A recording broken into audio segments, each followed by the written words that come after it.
Hello friends, Satya educational and funny video एक बार फिर आपका तहे दिल से स्वागत करता है। तो आइए आज हम बात करते हैं एक्सेल के बारे में। तो जैसा कि पिछले वीडियो में हमने बात किया था एक्सेल के इंट्रो के बारे में, एक्सेल का एक एक ऑप्शंस के बारे में हमने बात कर लिया था। तो उस हिसाब से अब आज दूसरा दिन है, इसमें हम जानेंगे एक एक ऑप्शंस के बारे में, जैसे file tab, home tab, insert, page layout, formula इत्यादि के बारे में। तो आइए स्टेप बाय स्टेप जानते हैं। तो जैसे कि पिछले वीडियो में जब हमने स्टार्टिंग में वर्ड के बारे में कुछ बताया था, तो फाइल टैब के बारे में आपको समझा दिया था। तो जैसे वर्ड और एक्सेल ये जो भी फाइल्स हमारे होते हैं, इसके फाइल टैब सेम रहते हैं, एक समान रहते हैं। जैसे information, new, open, save, save as इत्यादि इन ऑप्शंस के बारे में आप जानते होंगे। तो आइए अब सीधे हम बात करते हैं होम टैब से। होम टैब में तो जैसे कि आप देख रहे हैं हमारे सामने एक वर्कशीट ओपन हुआ है। इस वर्कशीट में हम मैथ से संबंधी, टोटल कैलकुलेशन संबंधी गणनाएं सभी इसमें करते हैं। किन्हीं भी प्रकार के गणनाओं को करने के लिए जितनी भी गणनाएं की जाती हैं, जितने भी फार्मूलाज यूज़ किए जाते हैं, उन सभी प्रकार की गणनाएं इस सीट में हम कर सकते हैं। तो जैसे कि हमने बात किया था कि जब एक्सेल ओपन करते हैं तो जो सीट हमारे सामने दिख रहा है, इसमें कुछ रेखाएं खींची होती हैं जो कॉलम और रो के नाम से जानी जाती हैं। तो जैसे कि कॉलम जो रेखाएं अप से डाउन की तरफ खींची गई हैं, जिन्हें अल्फ़ाबेटिकल के माध्यम से सूचित किया गया है, दर्शाया गया है, इसको हम कॉलम बोलते हैं। और जो अंकों के माध्यम से दर्शाए जाते हैं, जिन रेखाओं को राइट से लेफ्ट की तरफ खींची गई हैं, उन्हें हम रो के नाम से जानते हैं। और इसके बीच के जो खाने बनते हैं, रो और कॉलम जहाँ एक दूसरे को काटती हैं और उससे कटने वाले जो खाने बनते हैं उसे हम सेल बोलते हैं। तो अब आइए हम बात करते हैं कि कैसे इसमें काम किया जाता है। तो जैसे कि मान लीजिए कि हमने होम टैब में अलग अलग ग्रुप में डिवाइड किया गया है, clipboard, font, alignment, number, style, cell और एडिटिंग। तो सबसे फर्स्ट हम बात करते हैं क्लिपबोर्ड ग्रुप के बारे में। तो जैसे अपने सीट में किसी भी डेटा को टाइप करने के बाद कट कॉपी करना चाहें कर सकते हैं। जैसे कि आप यहाँ पे ध्यान देंगे, सबसे नीचे पे देखें कि अलग अलग प्रकार के हम सीट ले रखे हैं, 3 सीट ले रखे हैं। इसमें एक साथ हम अनेकों सीट ले सकते हैं। तो जैसे कि हम यहाँ पे क्लिक करते हैं, कुछ डेटा हमने पहले से तैयार करके रखा है। तैयार करने में डेटा टाइम लगती है, इसलिए हमने पहले से रेडी कर लिया। तो अब जैसे कि कुछ डेटाएं को हम सिलेक्ट करते हैं, तो सबसे फर्स्ट में हमने यहाँ क्लिक किया और माउस के राइट बटन को क्लिक करेंगे और क्लिक करके उन डेटाओं को हम सिलेक्ट करेंगे, ड्रैग करके, जिन डेटाओं को हम कॉपी करना चाहते हैं। तो जैसे यहाँ पे हमने सिलेक्ट कर लिया इतनी डेटाएं को। अब यहाँ से हम कॉपी पे क्लिक करेंगे और कॉपी करके यदि इन डेटा को हम दूसरे स्थान पे पेस्ट करना चाहते हैं तो स्क्रॉल करेंगे। स्क्रॉल के माध्यम से हम नीचे आएंगे और जिस स्थान पे पेस्ट करना चाहते हैं, माउस के लेफ्ट बटन को प्रेस करेंगे, उस सेल को एक्टिव करेंगे और फिर पेस्ट पे क्लिक करेंगे। वो कॉपी की गई डेटा यहाँ पे पेस्ट हो जाएंगी। ठीक इसी प्रकार यदि इस डेटा को हम कट करना चाहते हैं तो सभी डेटाओं को सेलेक्ट करके और यहाँ से कट पे क्लिक करेंगे और कट पे क्लिक करने के बाद हम दूसरे स्थान पे पेस्ट कर सकते हैं। तो ये रहा हमारा कट और कॉपी। अब आइए बात करते हैं फॉर्मेट पेंटर की। तो जैसे कि पिछली वीडियो में हमने बताया था कि जब अपने फंड में कोई परिवर्तन करते हैं, कोई चेंजिंग करते हैं, तो फॉर्मेट पेंटर जैसे कि पहले से परिवर्तित किए गए डेटा की तरह या उस डेटा का लुक्स किसी दूसरे डेटा में देना चाहते हैं, उसके लिए फॉर्मेट पेंटर का यूज होता है। जैसे आइए इस फॉर्मेट पेंटर के बारे में थोड़ी देर बाद में बात करते हैं। तो आप देखेंगे कि अब फंड ग्रुप फंड ग्रुप में आते हैं, यानी फंड से ये जो भी लिखे गए हैं डेटा, इसे फंड बोलते हैं। तो फंड से संबंधित अगर कोई चेंजिंग चाहते हैं तो उसके लिए यहाँ पे दिया हुआ है फंड स्टाइल। तो जैसे कि हम इन डेटा को सिलेक्ट करेंगे और इन फंड स्टाइल को चेंज करना चाहते हैं, तो यहाँ पे क्लिक करने के बाद अनेकों प्रकार के स्टाइल्स हैं। तो जिन स्टाइल्स को हम अपने डेटा में देना चाहते हैं उन स्टाइल्स को हम दे सकते हैं। तो जैसे कि आप देख रहे हैं तमाम प्रकार के स्टाइल्स हैं। तो हमने जिस स्टाइल्स पे क्लिक किया फंट स्टाइल पे, वो फंट स्टाइल हमारा परिवर्तन हो गया।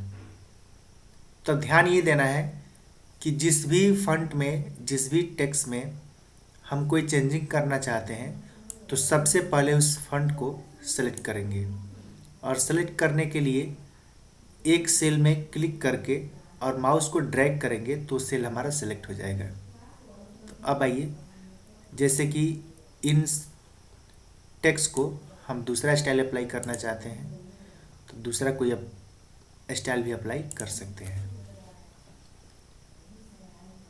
तो आपने देखा कि फंट के स्टाइल में कैसे परिवर्तन लाते हैं। इसके बाद फंट का साइज बड़ा करना हो तो आप देख सकते हैं यहाँ से फंट का साइज हम बड़ा कर सकते हैं। इसके लिए इस ड्रॉप डाउन मेन्यू पे क्लिक करने के बाद हम एक ही बार में जितना टेक्स्ट को अपना बड़ा करना चाहें उतना फंट का साइज हम बड़ा कर सकते हैं। तो जैसे कि आप परिवर्तन देख रहे हैं, यदि हम अपने फंट का साइज 22 लेना चाहें तो 22 ले सकते हैं। ये रहा हमारा फंट का साइज। अब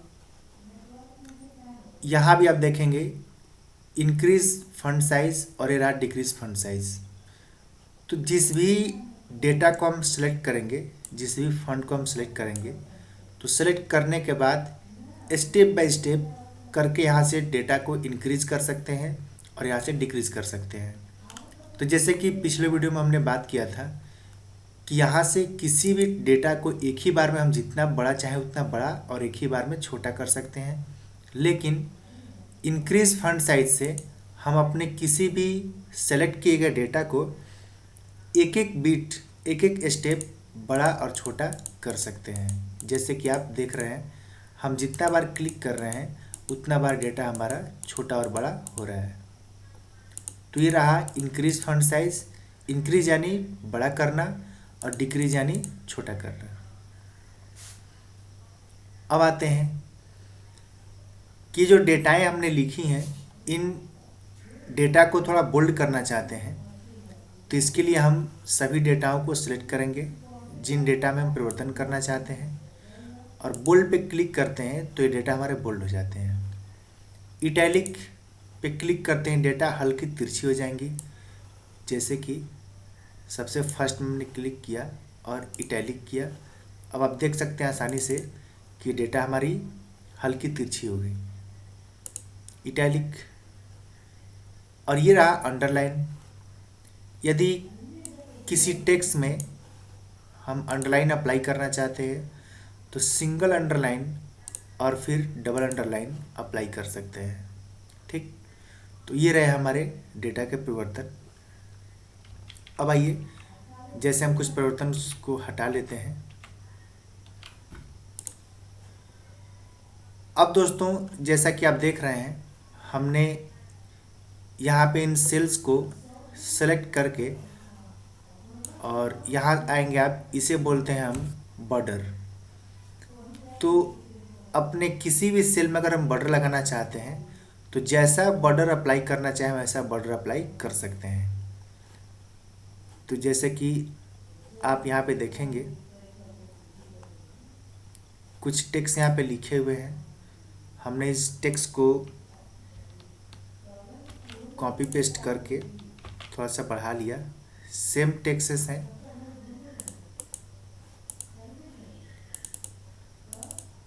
अब आप देखेंगे कि हमने इन टेक्स्ट को सिलेक्ट किया और सेलेक्ट करके बॉर्डर पे क्लिक किए और बॉर्डर में अनेकों प्रकार के बॉर्डर्स हैं।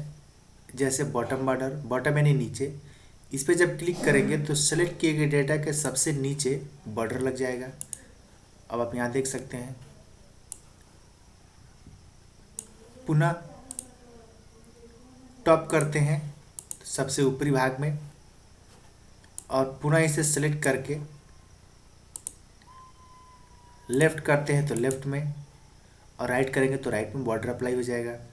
लेकिन ये बॉर्डर अप्लाई करते क्यों हैं? क्योंकि जब भी हम अपने शीट में किसी डेटा को टाइप करते हैं, कोई भी डेटा तैयार करते हैं, तो उसको प्रिंट करने से पहले बॉर्डर अप्लाई करना आवश्यक होता है। क्योंकि जब अपने डेटा हम प्रिंट करते हैं तो जिन डेटा को हम बॉर्डर अप्लाई नहीं करते हैं, जिस भी डेटा में बॉर्डर नहीं लगाते हैं, तो प्रिंट करने के बाद वो बिल्कुल ब्लैंक पेज की तरह प्रिंट होता है। सेल का स्टाइल्स नहीं रहता है, सेल का पहचान नहीं रहता है, ताकि इससे पता चल सके कि हमने इस डेटा को किसी सेल में तैयार किया है या ऐसे ही ब्लैंक पेपर पे तैयार किया है। इसलिए किसी भी डेटा को प्रिंट करने से पहले एक्सेल में हम बॉर्डर अप्लाई कर लेते हैं। तो बॉर्डर जैसे कि आप यहाँ पे देख सकते हैं कि पहले से हमने अप्लाई करके रखा है। आइए इसको हटाते हैं। तो जैसे कि हमारे डेटा है, बॉर्डर पे आने के बाद हमने नो बॉर्डर किया। अब आप देख सकते हैं कि कोई भी बॉर्डर इसमें नहीं है। ठीक, अब इस डेटा को यदि हम प्रिंट करते हैं तो आप देख सकते हैं जैसे हमने प्रिंट पे क्लिक किया, यहाँ पे प्रीव्यू के माध्यम से दिखाएगा। तो प्रीव्यू के माध्यम से ये दिखाया कि यहाँ पे बिल्कुल एक ब्लैंक पेज की तरह है। आप देख सकते हैं ये एक पेज का साइज है, जो प्रत्येक पेज का अलग अलग साइज होता है। तो किसी भी डेटा को जब हम प्रिंट करते हैं तो प्रिंट करने से पहले उसका प्रीव्यू शो करता है। तो प्रीव्यू में आप आसानी से देख सकते हैं कि डेटा हमारा किस रूप में प्रिंट होगा। तो यहाँ आप देखिए कि जो भी डेटा हमने एंट्री किया है, इसमें कोई भी रो और कॉलम नहीं दिखाई दे रही हैं। ऐसा नहीं प्रतीत होता है कि इसको एक्सेल शीट में तैयार किया गया है। लेकिन इसके नीचे जो डेटा यहाँ पे माउस पॉइंटर आप हमारा देख रहे हैं, यहाँ हमने बॉर्डर अप्लाई किया टॉप, लेफ्ट और बॉटम में, तो ये बॉर्डर यहाँ पे शो कर रहे हैं। तो इसलिए जब किसी डेटा को हम प्रिंट करते हैं तो सबसे पहले उसमें बॉर्डर अप्लाई करते हैं। तो अब आइए यहाँ से बैक आते हैं और पुनः इन डेटा को सेलेक्ट करके इसमें हम बॉर्डर अप्लाई करते हैं। तो यहाँ आएंगे, अब टॉप और बॉटम बॉर्डर अप्लाई न करके बल्कि ऑल बॉर्डर पे क्लिक करते हैं। यहाँ अनेकों प्रकार के बॉर्डर्स हैं, लेकिन हमें प्रत्येक सेल में बॉर्डर अप्लाई करना है। तो यहाँ ऑल बॉर्डर पे क्लिक करेंगे। अभी बॉर्डर अप्लाई हो गया। अब यदि इन डेटा को हम प्रिंट करते हैं तो आप देख सकते हैं जैसे ही प्रिंट करेंगे तो प्रीव्यू के रूप में जो डेटा यहाँ शो करेंगे वो बॉर्डर के रूप में शो करेंगे। अब ऐसा लग रहा है, ऐसा प्रतीत हो रहा है कि इन डेटा को एक्सेल शीट में बनाया गया है, शीट में तैयार किया गया है। तो दोस्तों, शीट में किसी भी डेटा को तैयार करने के बाद प्रिंट करने से पहले बॉर्डर अप्लाई इसीलिए किया जाता है ताकि वो सभी डेटा हमारे सेल में व्यवस्थित रहे।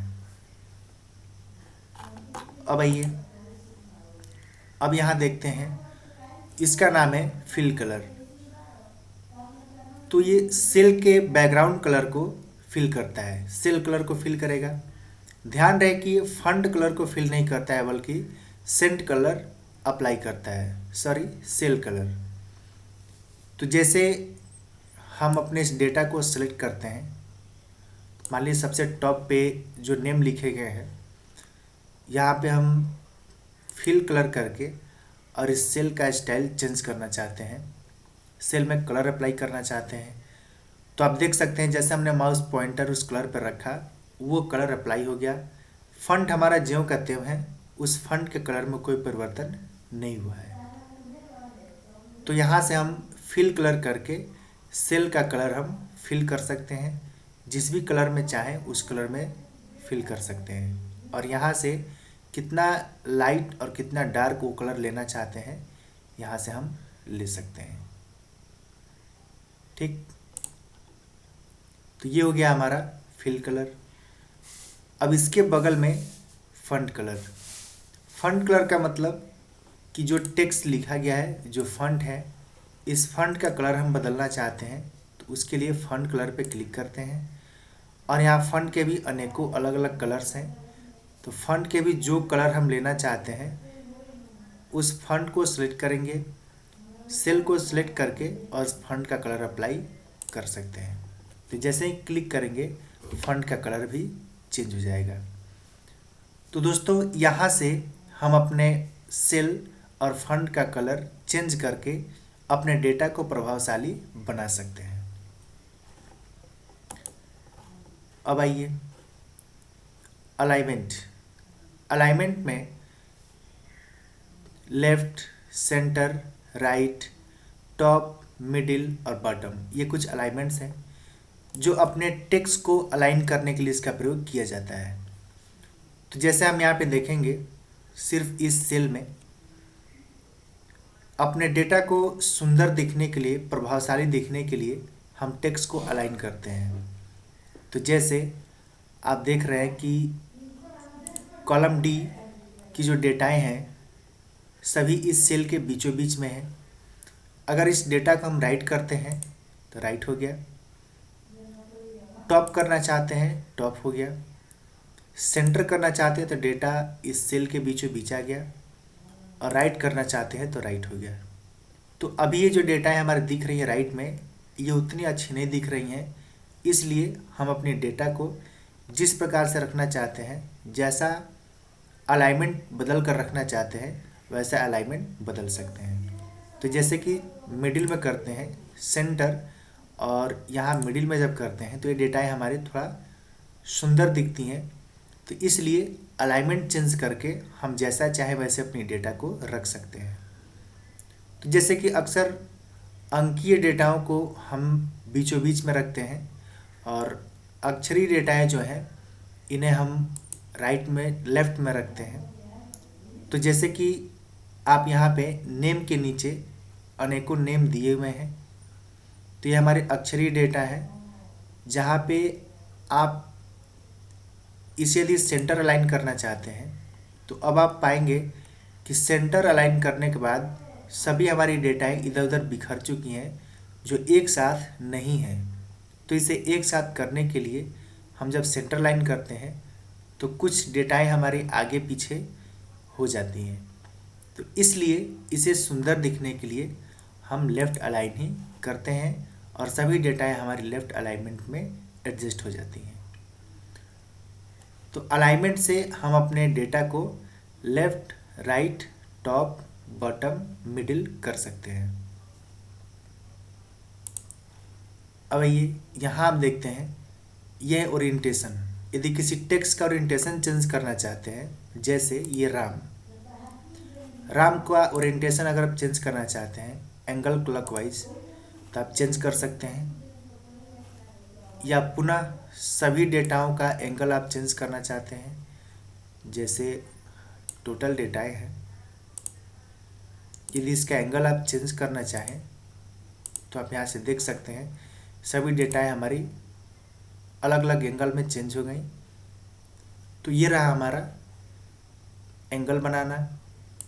अब यदि इन डेटाओं को पुनः हम दूसरी एंगल में लाना चाहते हैं तो यहाँ से जिन जिन एंगल में हम लाना चाहते हैं उन एंगल में अपनी डेटाओं को ला सकते हैं। अभी आप देखेंगे RAM, RAM, ये है अलग अलग डेटाएं का एंगल चेंज करना। तो इस प्रकार से किन्हीं डेटाओं का एंगल हम बदल सकते हैं। अब ये रहा इंक्रीज इंडेंट और डिक्रीज इंडेंट। किसी डेटा को स्टेप बाय स्टेप आगे बढ़ाने के लिए इंक्रीज इंडेंट और पीछे करने के लिए डिक्रीज इंडेंट का प्रयोग किया जाता है। जैसे हमने इन डेटाओं को सिलेक्ट किया, सिलेक्ट करने के बाद डिक्रीज इंडेंट पे क्लिक करते हैं तो ये डेटाएं हमारे पीछे, और इंक्रीज करते हैं तो ये डेटाएं हमारे आगे की तरफ बढ़ती हैं। तो जैसे कि आप देखेंगे डेटा हमारे आगे की तरफ बढ़ी, और जैसे डिक्रीज करते हैं तो ये डेटाएं हमारे पीछे की तरफ एक एक स्टेप मूव होती हैं। तो ये रहा इंक्रीज इंडेंट और डिक्रीज इंडेंट। इसके सहायता से किसी टेक्स्ट को हम अपने सेल में आगे और पीछे कर सकते हैं। इसके बाद आते हैं रैप टेक्स्ट। रैप यानी मोड़ना। तो जैसे कि जब हम कुछ भी टाइप करते हैं, लिखते हैं, तो जैसे कि हमने कुछ टेक्स्ट टाइप किया जो सेल से बाहर चली गई, या फिर हम कुछ और टाइप करते हैं जो सेल से थोड़ी बाहर चली गई, फिर यहाँ निचले सेल में हम कुछ टाइप कर लेंगे, ये भी सेल से बाहर चली गई। अब आप देखेंगे कि जब नेक्स्ट सेल में हम टाइप करते हैं तो ये डेटाएं हमारी छुप जाती हैं जो पहले के सेल में सेल से बाहर गई होती हैं। तो इन प्रकार की डेटाओं के लिए यदि हम रैप टेक्स्ट का प्रयोग करते हैं तो सेल से बाहर गई डेटाएं उसी सेल में एडजस्ट हो जाती हैं, दूसरी लाइन में आ जाती हैं। या यूँ कह लें कि जब हम अब डॉक्यूमेंट में, वर्ड में जब किसी भी टेक्स्ट को लिखते हैं तो हमारी जो भी लाइनें होती हैं दूसरी लाइन में स्वतः आ जाती हैं, या फिर एंटर दबाने के बाद उसी पेज में दूसरी लाइन में आ जाती हैं। लेकिन एक्सेल में जब हम कोई डेटा टाइप कर रहे हों, टाइप करने के बाद यदि हम इंटर प्रेस करते हैं तो इंटर प्रेस करने के बाद हम दूसरी लाइन में नहीं आते, बल्कि हमारा सेल दूसरा एक्टिव हो जाता है। ठीक, इसलिए यदि हम अपने टेक्स्ट को जो सेल से बाहर गए हैं उसी सेल में एडजस्ट करने के लिए रैप टेक्स्ट का प्रयोग करते हैं। तो उस सेल पे क्लिक करेंगे और क्लिक करने के बाद रैप टेक्स्ट पे क्लिक करेंगे, और जैसे ही रैप टेक्स्ट पे क्लिक करते हैं तो सेल से एक्स्ट्रा बाहर जो भी गई हुई टेक्स्ट रहती हैं वो उसी सेल में एडजस्ट हो जाती हैं। उम्मीद कर रहे हैं कि आपको ये सभी बातें समझ में आ रही होंगी। अब आइए मर्ज एंड सेंटर। तो जैसे कि हमने डेटा तैयार कर रखा, तो इस डेटा में कुछ और ऐड करना हो सबसे टॉप पे, या यूँ समझ ली कि मर्ज एंड सेंटर। मर्ज मतलब होता है कि दो या दो से अधिक सेलों को आपस में जोड़ना। तो जैसे कि यहाँ पे आप कुछ लिखना चाहते हो, यहाँ आप देख रहे हैं कि अनेकों सेल हैं, अलग अलग सेल हैं। तो इन सेल में आप कुछ लिखना चाहते हो, या सबसे टॉप पे आप देख रहे हैं कि ये एक लिस्ट तैयार किया गया है, जिस लिस्ट में कुछ डेटा शो कर रहे हैं, रिजल्ट्स जैसे कि तैयार किए गए हैं। तो यहाँ पे सबसे टॉप पे आप हेडिंग देना चाहते हैं। तो हेडिंग देने के लिए आपको यहाँ पे एक रो की आवश्यकता है। तो यहाँ रो पे क्लिक करेंगे, और आइए पहले यहाँ से इंसर्ट रो कर लेते हैं। एक रो इंसर्ट हो गया। अब यहाँ से लेकर के और यहाँ तक जितने में डेटा हम तैयार किए रहते हैं उतने सेल को सिलेक्ट करते हैं, और सेलेक्ट करने के बाद मर्ज पे क्लिक करते हैं और मर्ज एंड सेंटर करते हैं। तो जैसे ही मर्ज एंड सेंटर करते हैं ये सभी सेल एक दूसरे से जुड़ जाती हैं और ये टोटल एक सेल बन जाती हैं। अब इसमें किसी भी चीज़ को हम टाइप करके और यहाँ पे अपने डेटा को तैयार कर सकते हैं। जैसे यहाँ पे लिखना हो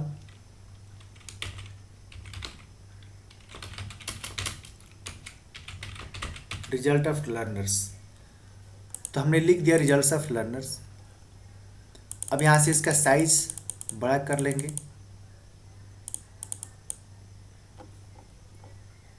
यहाँ से बोल्ड कर लेते हैं, डैलिक कर लेते हैं। अब आप देखेंगे कि जो हमने टेक्स्ट लिखा था उसका साइज बहुत छोटा था, और सिर्फ एक टेक्स्ट लिखा और इसका साइज बड़ा कर दिया तो टोटल यहाँ तक एडजस्ट हो गए। अब यहाँ पे हम अगर चाहते हैं तो इस सेल का बैकग्राउंड चेंज कर लेंगे। बैकग्राउंड चेंज करने के बाद यहाँ से सेल का कलर चेंज करना चाहें तो कलर चेंज कर लेंगे। अब ये फॉन्ट का कलर चेंज हो गया। तो मर्ज का मतलब होता है कि जोड़ना। जैसे स्क्रॉल करेंगे और यहाँ आप देखेंगे कि कुछ टेक्स्ट लिखे गए हैं, यहाँ भी कुछ लिखे गए हैं, लेकिन इस सेल को अगर हम जोड़ना चाहते हैं, जैसे कि 2-3 सेल हो गया, इस तीनों सेल को जोड़ना चाहते हैं, या फिर इतना कर लेते हैं मर्ज, यानी इस 2 या 2 से अधिक सेलेक्ट किए गए सेल को आपस में जोड़ा जाता है। और जैसे यहाँ पे हम क्लिक करेंगे, ये सभी सेल एक दूसरे से जुड़ जाएंगी। अब जो भी टेक्स्ट हम टाइप करेंगे वो इसी में रहेंगी। और यहाँ से अब हम इस टेक्स्ट का अलाइनमेंट चेंज कर सकते हैं, आप आसानी से देख सकते हैं, जहाँ रखना चाहे वहाँ रख सकते हैं, या पुनः इस टेक्स्ट का साइज हम बड़ा कर सकते हैं और इसी सेल में बड़ा करके देख सकते हैं। तो ये रहा हमारा मर्ज एंड सेंटर। अब आइए यहाँ एक नज़र देखते हैं नंबरिंग। नंबरिंग में देखते हैं कि जैसे हमने कुछ अंक टाइप किया,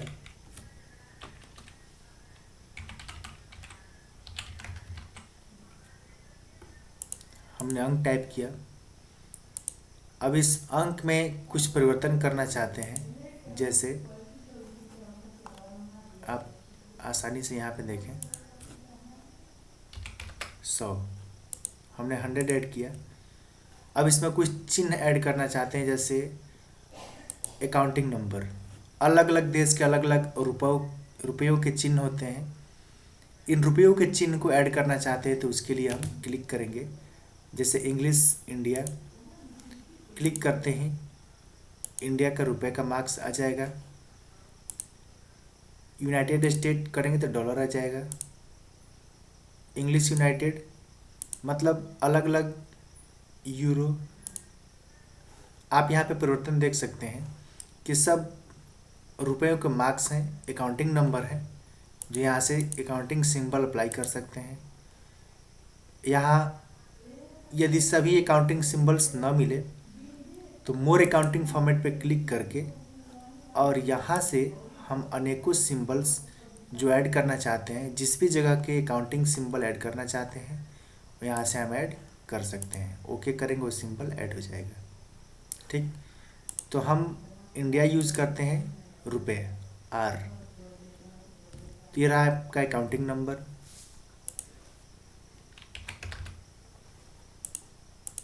अब जैसे परसेंटेज ऐड करना चाहते हैं तो ये रहा परसेंट। जैसे यहाँ पे क्लिक करेंगे परसेंट आ जाएगा, ऐड हो गया।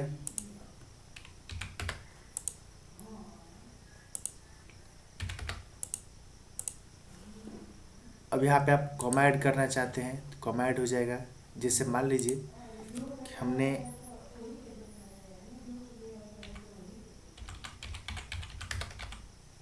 यहाँ पे अंक टाइप किया।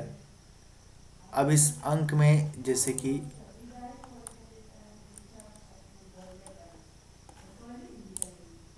आप यहाँ पे देखेंगे कॉमा ऐड करना चाहते हैं, तो जैसे ही कॉमा ऐड पे क्लिक करेंगे ये टेक्स्ट में हमारी कॉमा ऐड हो गया। अब आप देख सकते हैं कि प्रत्येक टेक्स्ट में कॉमा का चिन्ह आ गया है। तो इस कॉमा ऐड करने के लिए इसका प्रयोग करते हैं। अब ये रहा इंक्रीज डेसिमल और डिक्रीज डेसिमल। तो किसी अंक में डेसिमल यानी दशमलव का स्थान घटाना चाहते हैं, बढ़ाना चाहते हैं। तो जैसे कि हमने 10 अंक क्लिक करने के बाद यहाँ पे कॉमा ऐड किया, तो इस कॉमा चिन्ह को ऐड करते ही कुछ डेसिमल भी यहाँ पे प्रदर्शित हो गए हैं, ऑटोमेटिक आ गए। तब यहाँ से इसको अगर डिक्रीज़ करना चाहते हैं तो डेसिमल डिक्रीज़ कर सकते हैं, और इंक्रीज़ करेंगे तो इंक्रीज हो जाएगा। तो अब आप देख सकते हैं कि डेसिमल कैसे इंक्रीज और डिक्रीज होता है। तो ये रहा हमारे डेसिमल। अब आइए देखते हैं, जैसे यहाँ से नंबर पे क्लिक करेंगे तो नंबर शो करेगा। करेंसी अकाउंटिंग हो ही गया। अब इसमें बात करते हैं डेट। यदि डेट अप्लाई करते हैं तो अपने सीट में जब किसी भी डेट को हम टाइप करते हैं तो किस रूप में डेट अप्लाई करना चाहते हैं ये जान लेते हैं। तो जैसे एक होता है लॉन्ग डेट और एक शॉर्ट डेट। तो लॉन्ग डेट में जब हम अप्लाई करते हैं तो जैसे किसी भी अंक को लिख लीजिए, जैसे कि हमने 2 से लिखा और यहाँ से हमने शॉर्ट डेट पे क्लिक किया तो आप देख सकते हैं कि सिस्टम का जो फॉर्मेटिंग है तो वो ऑटोमेटिक डेट का फॉर्मेट में चेंज हो गया। अब इसे अगर लॉन्ग डेट करना चाहते हैं तो लॉन्ग डेट पे क्लिक किया तो लॉन्ग डेट पे क्लिक करते ही 18 जुलाई ले लिया। अब इसे हम अपने डेट के अनुसार चेंज कर लेते हैं। तो जैसे आज 10 जनवरी 2022, अब जैसे ही क्लिक करेंगे तो यहाँ पे 10 जनवरी 22 लॉन्ग डेट एक्सेप्ट कर लिया। तो ये रहा हमारे डेट के फार्मूले। इसको यदि टाइम में चेंज करना चाहते हैं तो टाइम पे क्लिक करेंगे तो ये स्वतः सिस्टमेटिक हिसाब से 00 ले लेगा और यहाँ से टाइमिंग आ जाएंगे तो टाइम का फॉर्मेट आ गया। तो इस प्रकार से अनेकों फॉर्मेट हम इंसर्ट कर सकते हैं। परसेंटेज पे क्लिक करेंगे तो परसेंटेज पे भी आ सकता है। अब आइए अब बात करते हैं कंडीशनल फॉर्मेटिंग के बारे में। ओके, आज के वीडियो में सिर्फ इतना ही। उम्मीद करते हैं कि वीडियो आपको अच्छा लगा होगा। इससे आगे जानने के लिए हमारे नेक्स्ट वीडियो का इंतज़ार करें। तब तक के लिए थैंक्स।